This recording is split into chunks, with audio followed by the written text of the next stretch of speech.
Welcome, everyone. It's so great to have you here today. My name is Tiffany Copeland. I think most of you are pretty familiar with who I am.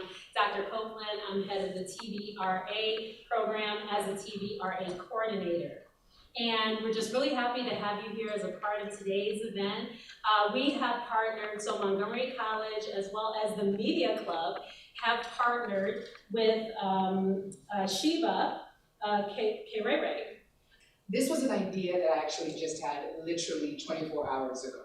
And I was thinking, if I am going to, I've been running after trying to get this interview from Hamid and his crew for about 3 weeks. They actually just recently released Iwájú on Disney Plus last month. So it's a very new series, animated series.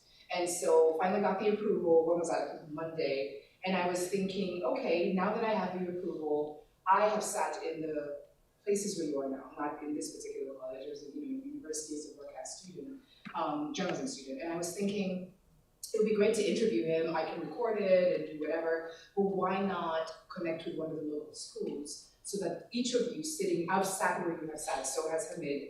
Wouldn't it be great if I interviewed somebody and then you guys also are able to ask him questions? And my name is Sheba Kereere. Thank you so much again for being in this class. I so appreciate you. I appreciate the faculty for giving me this opportunity.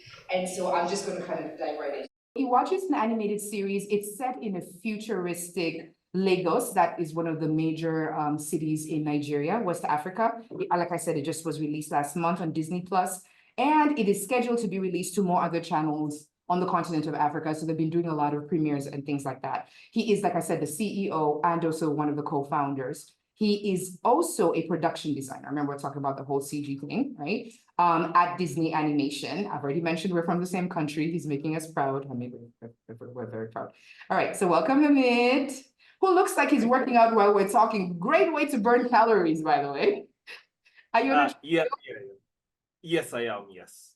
Wow. How do people focus with that? It actually helps focus. It's actually quite good for focusing. So but I guess the little trick I use.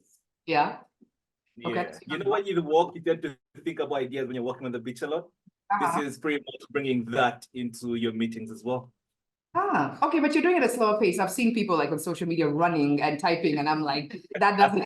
You'll see all those meetings. I'm like, yeah, that's a lawsuit happening. Okay, so first question for you. One of the things that I gravitated towards wanting to interview you is you and I on the same platform because we're African creatives about owning our narratives. So the first question is, why is it that important to you to own the African story or your story as an African creative? The importance of owning your own stories and telling your own stories, it's mainly on the perspective of it.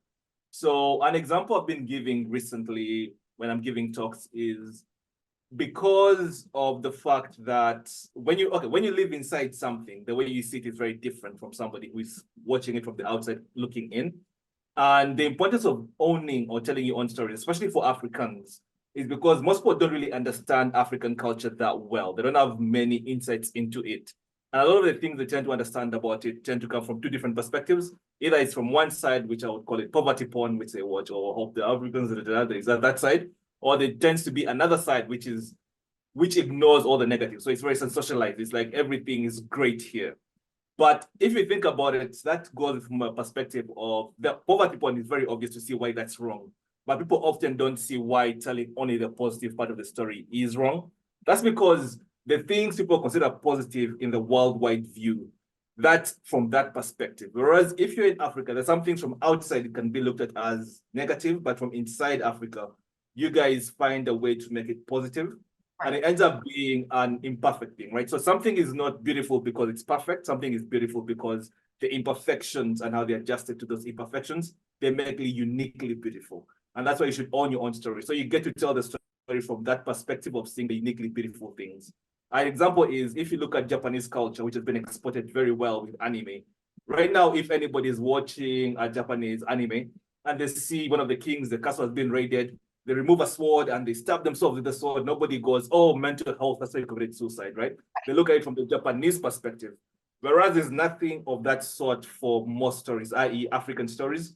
So if somebody saw something like that from an African perspective, they will impose their own perspective on it to interpret it if they tell that story versus if it's an African telling the story.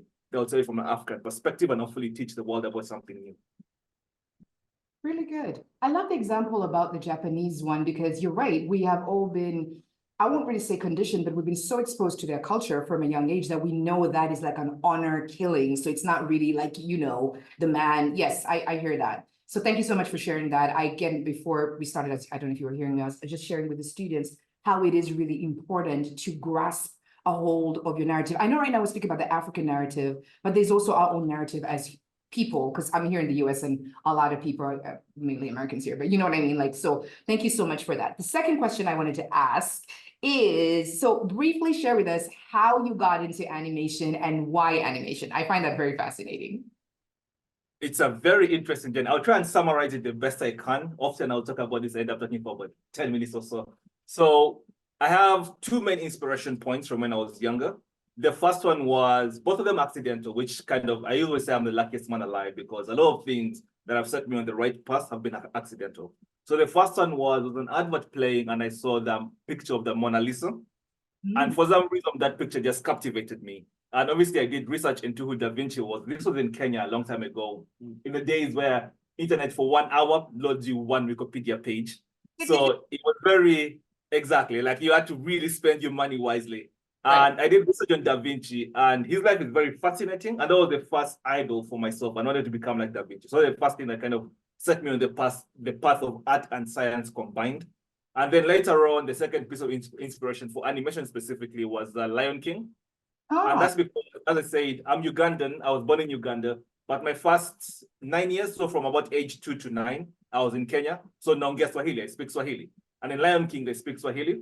Yes. And that bit, when I had them speak Swahili, just captured me, and that became one of my favorite animations. Luckily, I watched it later, and it turned to be really good. So those were the first two pieces of inspiration that put me in that path. In terms of how I ended up in the path was, I used to live in Uganda, went to school in Uganda, and I moved to the UK to join my mom. And I moved here before I did my equivalent of, I think, GCSEs. I don't know what the US version of that is. So I didn't have the latest grades. I think SATs, I'm not sure. I don't know. I'm not that very well versed in US culture. Okay. Exactly. So I left before that. And I remember when I was looking around for a course to do, and I was walking around in the college campus, I saw the 3D animation and modeling course. And I picked that course and I got into it just based off my portfolio only. But that moment there was almost a moment of, oh my God, I can do this. But here came a downbeat, which was, I don't have the other grades. And if I wanted to apply for top unis, I was pretty much almost guaranteed not to get accepted.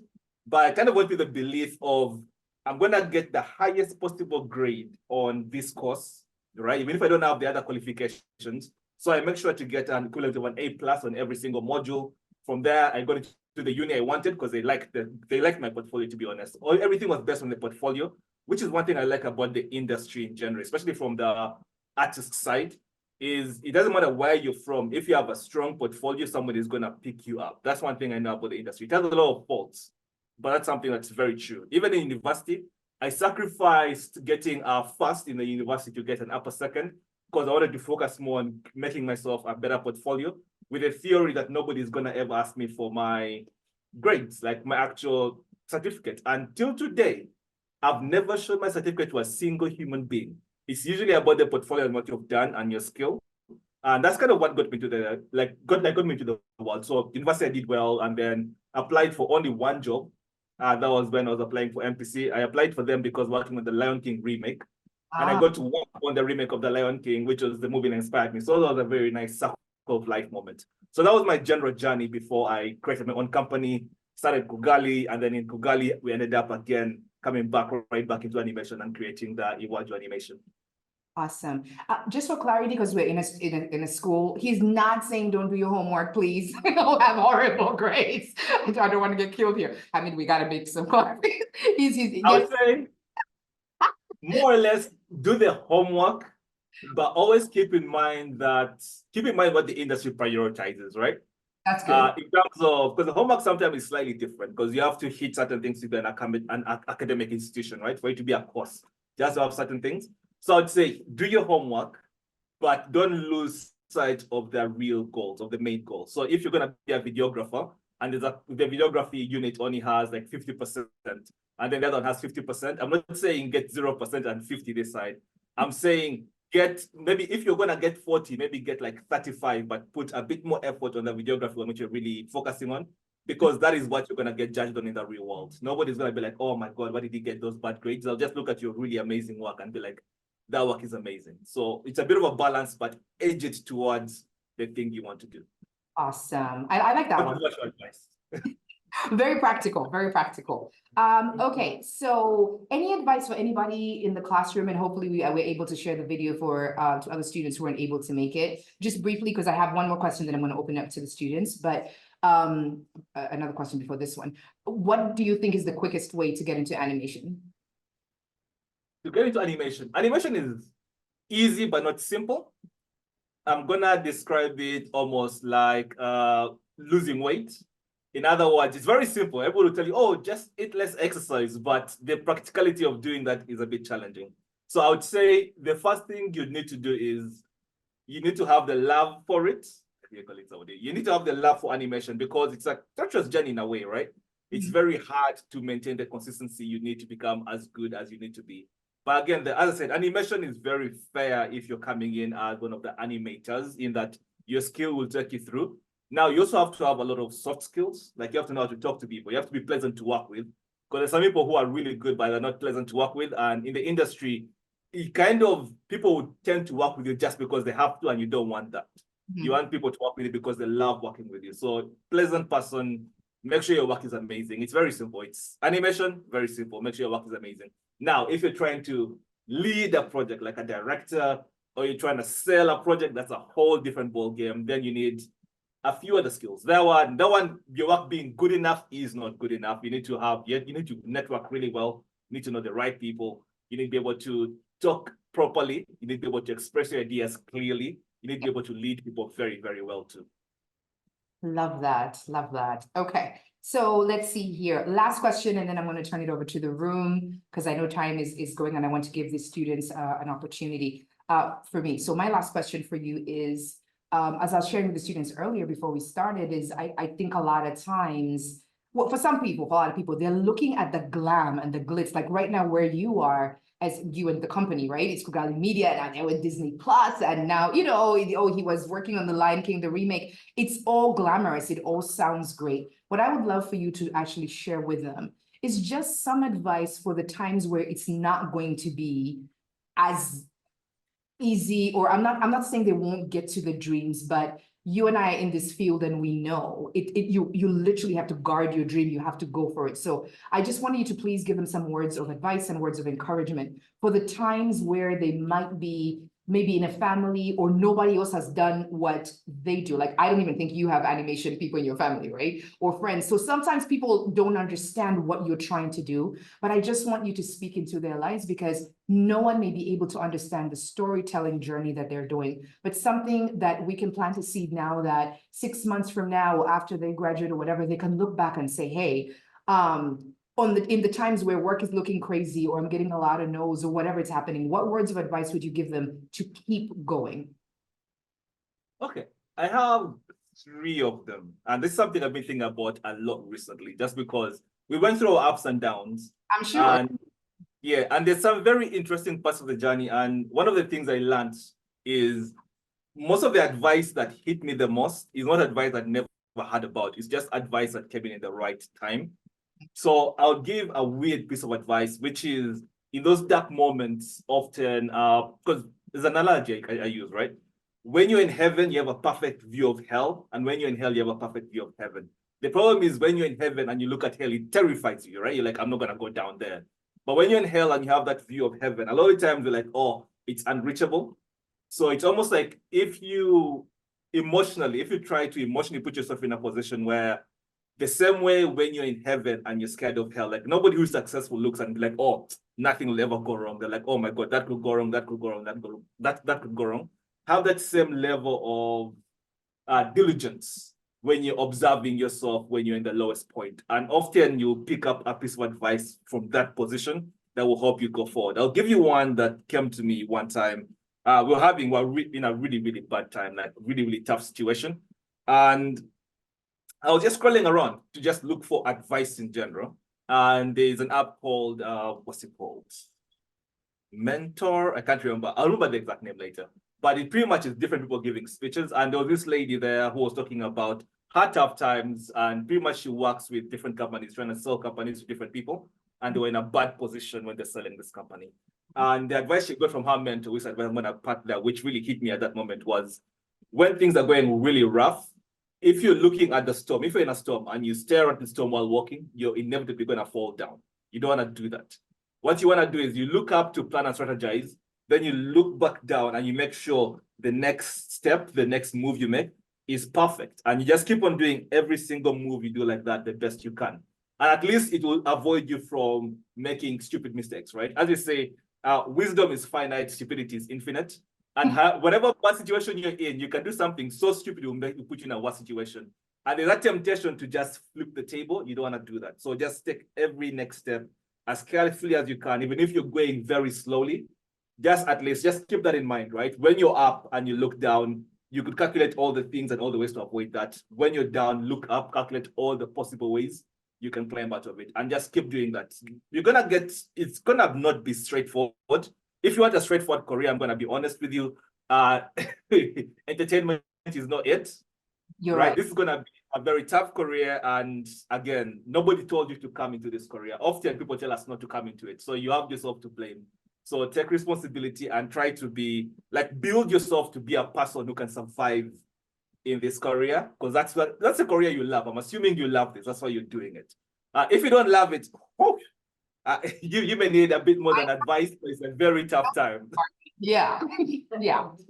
I love that. I love that concept of look up and look down. And I'll just say this, and then I'm going to turn it over to the students, is that, you and I are from the same place, and different conversation for another day. We'll do an interview another time, Hamid. But I was thinking about the concept of failure. And I think my parents in the community did the best. But to be honest, I don't know if I should say as Africans or as maybe Africans, I don't think we were fully prepared. I'm going to say Ugandans, because I have some Nigerian friends who are really great at this. I don't think we're fully prepared for failure. You know what I mean? It was just keep looking up. So I like the advice that you're giving the students, as in you're looking down, but you're not focusing so much on what is happening now in those crazy moments. You're also looking up. So you're looking towards the future. How do I get to where I need to get to? Who can be of assistance? And I love what you were saying about not being careful, not making the wrong decisions in that situation. What I want to add to that is desperation.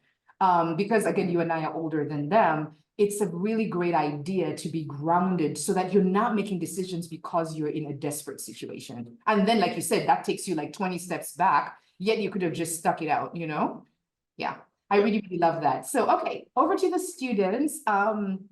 Is there a way you can see? Yeah, Does anyone have any absolutely. questions? Please give us your name and what is your major and your question, please. So my name is Kat Tomlin. I would be an illustration major. I also like sequential art and photography on the side. So I definitely am getting more interested in storytelling, because I know with art, especially if you want to do like sequential art is half the battle, the story is the other half. And I guess my question was, as somebody who, you got to produce, it's produced on Disney Plus, and I know sometimes when you get your story, it's not produced just by yourself. It's also like by a bigger company, if you will.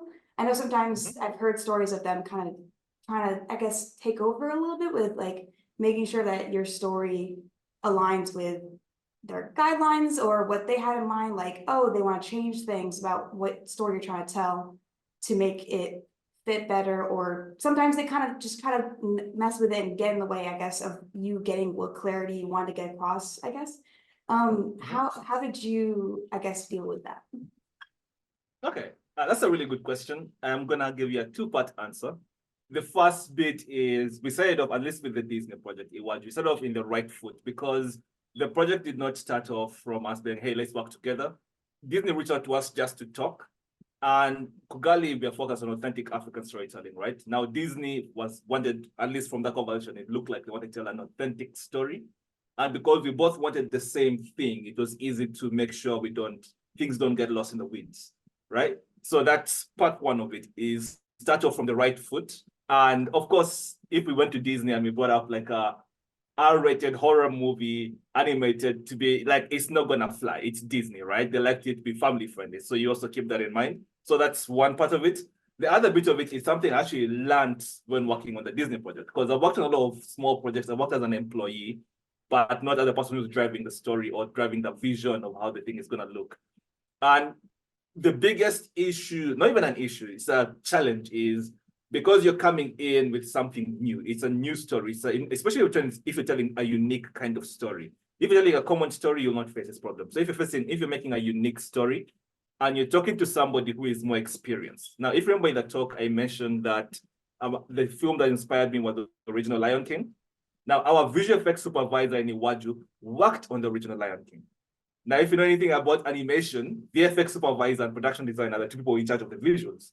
Now, here is a guy who worked on the film that inspired me, but I have to debate him because I'm trying to express something new that maybe he's not understanding.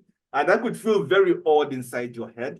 So it's more having that strength of character and to make sure and also clarity of what you say, to make sure you're expressing exactly what you want the best you can. And it's often very challenging because one, you're looking at somebody who's almost like a hero to you, sometimes may do this, and you have to challenge their ideas. So you just be as honest as possible to yourself and don't try and shut yourself down. Let them tell you they know, but be as honest as possible to yourself. Now, obviously you have to take in the wisdom they have because they've been around for a lot longer than you, but make sure you don't lose the soul of the thing you want to say. And you make sure their wisdom is aiding you guide what you want to say. So make sure they truly understand exactly what you're trying to get to. And they work together. And if you, in the beginning, everybody's on the same page of what they want, during this process, as you know, the universe tends to tilt toward chaos all the time. When it's starting to get a little bit rough and you guys are debating, if you both know you're coming from the right place, it's very, very easy. Even if it's tough, it's easier than if you think this person is having a whole other thing in their mind. So that would be the advice is start it right and have good strength of character and clarity and honesty with yourself to make sure you approach this the best you can. Awesome. Thank you so much. Thank you. You're welcome. Thank you. Yes, just want to tell me something real quick. Okay. Hi, I just want to mention something real quick to you. The students in this class, they are all media majors and they are television or radio or new media or video or audio majors for the most part. So they're all media majors, just to let you know. Okay, thank you. Yeah, I think I'm gonna take this out quick. Okay, good. Thank you, Dr. Yeah. You're welcome. Name, major, and question, please. Hi, my name's Nathan, and my major is I'm trying to go for a theater major, but my question to you is so there is both, 2D animation and 3D animation. Like one could say that 2D animation is like kind of a dying form because of the fact that 3D is used so well. But my question is, do you specify mostly in creating 2D animation or 3D animation, or do you do both, switch one from one to the other? All right, so we definitely can do both as Kugali, but as you say, in the industry, most of the time right now, 3D animation is leading. But interestingly, I have a feeling it's gonna switch around because of AI. And because if AI comes around, the thing that feels most human is gonna be what people are gonna gravitate most towards. So that's my theory. But 3D animation right now is used a lot, mainly because of two reasons. The longer the animation you're working on, so if you're going for feature animation and you're gonna do multiple feature animations, 3D animation, there's ways where you can automate the things which are not creative and you only focus on the creative things. In 2D, you can't do that. In 2D, a short 2D animation is easy to make, but the longer you go, you have to keep on recreating things over and over again. So we can do both, although business 3D is way, way more better. In terms of doing something short business, 2D is better. But looking at the world right now, this is my rough prediction, just going off research. It looks like people are going to tilt towards the human feeling thing. And unfortunately, however many people, I work in 3D mostly, right? I say in VFX. However much we do our work, people still assume it's computers doing the work. And that's just, again, dealing with reality, right? So people are going to gravitate towards 2D because that feels more human to them. So we do both, but I think the edge of 2D is going to come back again. Yeah, makes sense. Thank you. Thank you so much. You're welcome. Who's next? Come on up, please. Name, major, and the question. Hi, I'm Alex, and I'm a computer science major. I wanted to ask, as animation is your job and like work for you, how do you like express yourself within doing your job? While like So here, yeah, I'd say it's a weird one. I'll give you an example. So when I was working more as a quote unquote, I call it in the factory. So when I was a 3D rigger, 3D modeler, or concept artist, you're most of the time, at least rigging and modeling, you're most of the time expressing somebody else's vision, where you're trying to clarify their vision in some sort of way. Now you can express yourself through the art itself. Let's say if you're drawing, right? The act of drawing itself is very therapeutic. So you can kind of express yourself through that. But in terms of expressing your own unique idea, it's very limited depending on the role you do. So if you're the director, obviously that's completely your expression. If you're the production designer or director, again, it's your somebody's vision by your expression of that vision. But the more you go down the totem pole, the more you're just working on something. So it depends on the role you're in, and different roles that I've been inside, I've gotten joy from different things. Now, often a lot of creatives, even myself, right? I'll finish a job, or let's say I do work, which is work, because at some point it's work, because you have to hit a deadline. I'll do that work, but I'll have another piece of art I'm doing on the side, which is something purely just for myself. I'll take a year if it needs to be. Like I'll draw like 2 eyelashes, just 2 slashes, and I'll leave it. And I know I can, and that's part of the joy of it. So always have something there that's just purely yours. I think that usually helps keep you going, versus if you're working on projects because you're hitting deadlines and you're getting reviews, so people keep on like, it's not exactly what you want, it's what they want. So I'd say create a balance, and obviously the higher up you go on your own project, you have a lot more control and just feels more like you. That's the best way I can put it. thank you. Oh, thank you so much. You're welcome. We have one more question, but I want to say something to the students to just reiterate something. Hamid is not just a creative, he's also the CEO of Kugali Media. So if you have a business-related question in the creative field, please come ask the question as we're going to be wrapping up soon, because I'm hearing a lot of creative questions and that's awesome. But family, I am just getting into entrepreneurship, and the business element of things is, woo, it's yeah. So I wish I started when you started. So please come up if you have a business related question to the creativity, because regardless of whatever anybody else says, you still need money, right? The bills got to get paid. And at the end of the day, I think all of us as storytellers want to get to a point where we get to create our own stories, right? But you need funding for that. So instead of, you can look for sponsors and things like that, but if you have your own, even better. So if you have business related questions within the creative field, I implore you, we have one more person and then we're going to start winding down. But if you have one more, please join the queue and come asking. Come on up, please. Like, for example, how do you get show on Disney Plus? Right. So go ahead. Your name, your major, and your oh, sorry. Is it because you told No, I just don't want- you're gonna go a little bit. Yeah. Oh, we could here tilt the That thingy. works too. though. There we go. You good? Yeah, Alright. thank you. Go. How you doing? My name is Dave and I'm here at MC going for a dual certificate in media production and video editing. And my Awesome. question, thank you. My question for you is, what are 3 softwares that you use when you first got into animation, and 3 softwares that you use now making a career out of it? Cool. So the softwares have been kind of consistent, although I'm trying to diverge. I'll diversify actually. I'll give you 2 for animation and 1 for general thought and planning. So animation, if you're doing 3D animation, Maya is king, Autodesk Maya, if you want to work in the industry. A lot of studios have built their base on Autodesk Maya. Now, Blender is free. And if you're a freelancer, Blender will be a good call in that you don't have to pay for it, obviously. So it's great for that. So Blender is free. So it'll be Blender, 3D, and 3D Maya, and Autodesk Maya, sorry. Those are 3. I've been very consistent. That's during uni and after uni right away. Now the third one I'm gonna give you just to twist things around so I don't give obvious answers all the way through. So when I was in uni for note taking, I used to use OneNote. And I know people don't think about note taking when you're doing animation and so on, but you need a place to store your thoughts. But right now I use something called ROM Research. It's a little bit more pricier, but it's absolutely excellent for taking notes. I always update my note taking apps. And Rome Research has survived a few years now, and every single time I try to leave it because it's expensive, I keep on coming back right to it. So that's one for cataloging your thoughts and kind of taking notes in a way that's easily retrievable, Rome Research. So I'll give you 2 animation, 1 standard working software.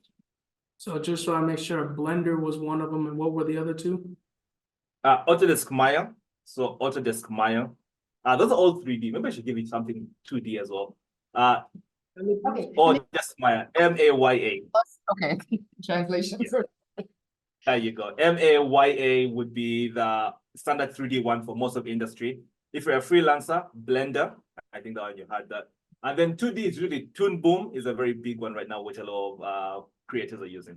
Food Boom? Toon, like cartoon, so Toon and then Boom. I think it's Toon then Boom. Yeah. Toon Boom. Yeah. Yes. So Toon Boom, Blender, and then there was one more you said. Maya. You spell Yes. It's gonna be like the Mayan calendar, but just say with an A. Mayans in South America. Okay, spell it for him. M-A-Y-A. it? M-A-Y-A. Okay, cool. Okay, Cool. I appreciate it. Awesome. Thank you very much. Thank you. Welcome. Just wanted to say, Hamid and I are from the same country, so we grew up in British English. Uni is short for university. Oh my God. Thank you. This may sound silly, but yes. Listen, I like her. She came back again. I think she has a business. Come on, girl. Yeah. Remind me your name, please. Hi, I'm back again. Hey. Yeah, my name is Kat again, the illustration major. More on the business side, it's kind of a 2-part question. I don't know if they really relate that much, but I was curious on, since you mentioned that it was Disney Plus they ended up getting to work with, how did you get to connect with Disney and, work with them? Like, how did that process go, getting that started? And then also, how did you first, what did you go about pitching your story to them?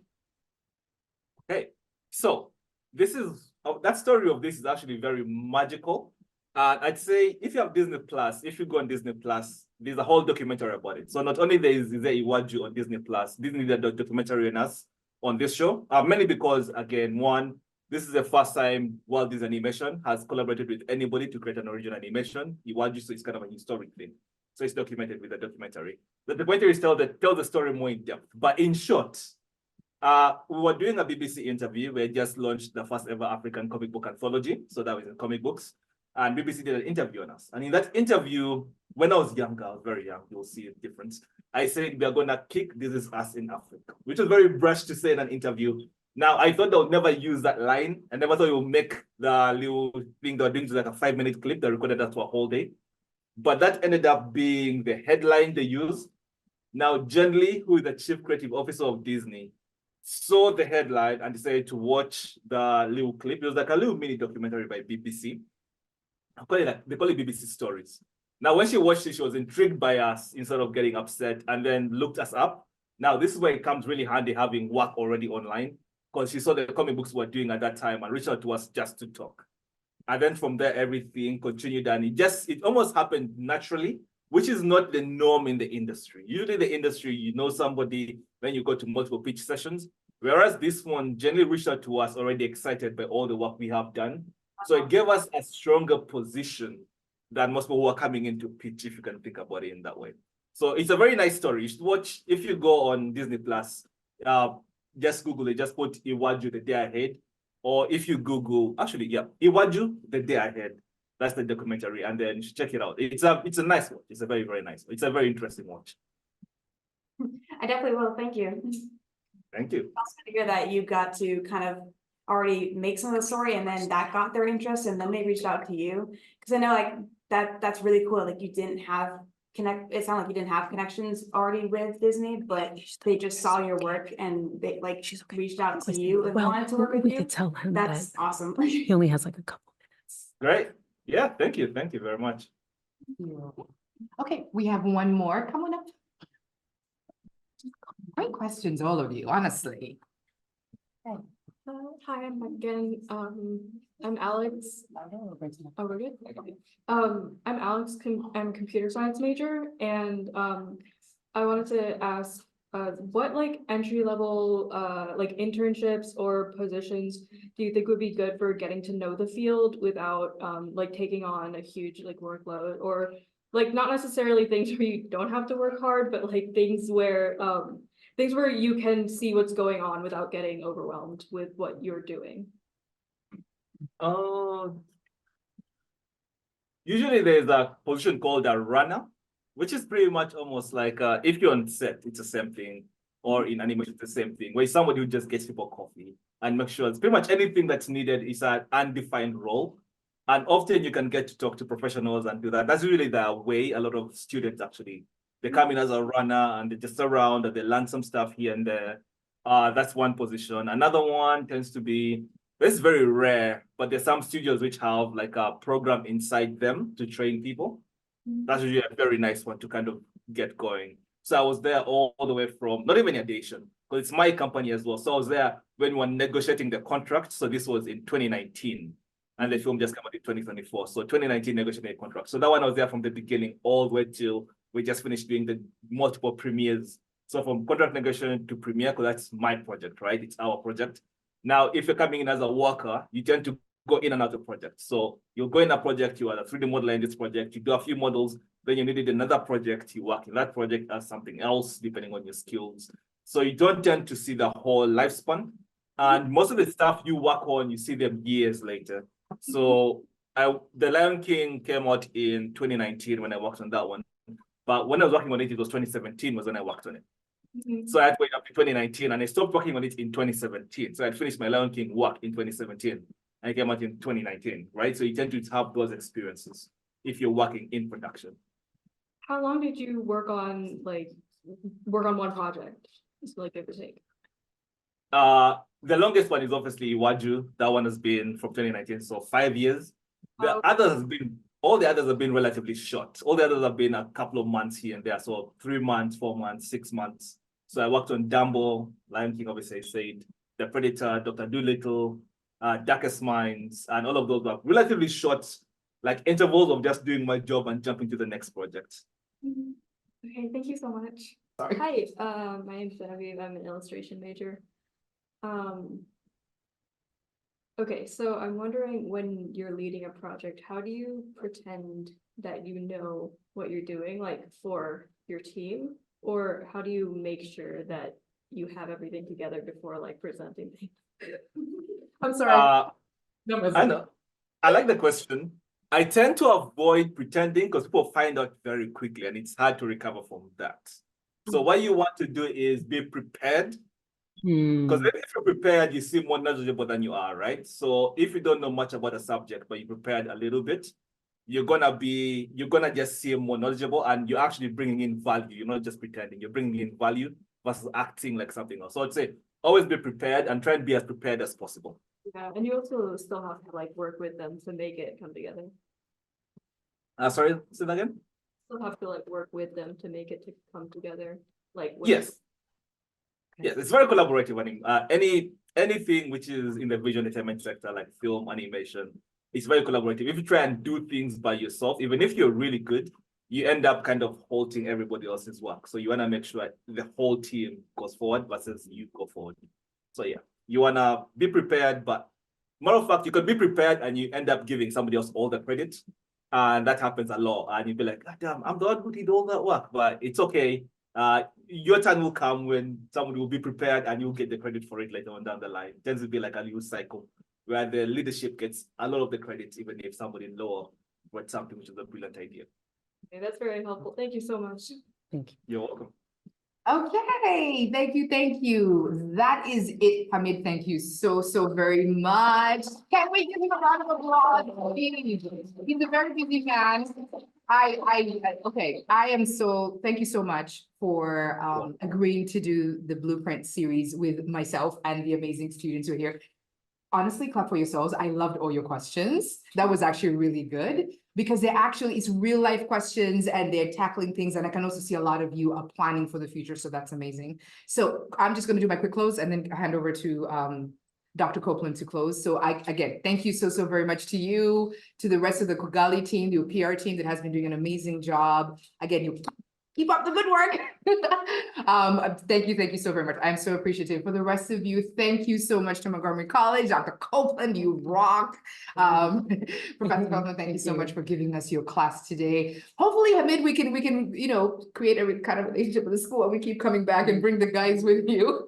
No, really, this was just a really 24 hours, and this school, if you guys think your teachers don't care about you, they do. So thank you so much for being here. I'm Sheba Kereere. This was the blueprint. You can find it on YouTube. This will be edited and added later. And so I'm going to hand over to Dr. Copeland to come things out. Hamid, we shall. Thank you. Yeah, definitely. Hi, she did such a wonderful job closing out. But I just want to say thank you so much for coming to Montgomery College. You have brought Europe into America today and Africa, of course. So we're so grateful for your visit. Thank you. The students are grateful as well. And Montgomery College Media Production Program, the Media Club, we're just all elated that you were able to join us today. And as well as we just want to give another thanks to the professor, your great professor here in the room, Professor Feldman, who has authorized this to happen. And she said immediately, yes, I'll do whatever I can to make sure that the students get alternate learning styles. So we thank you, and we're just happy that you could be a part of our day today. So let's just give them a closing round of applause. Thanks so much.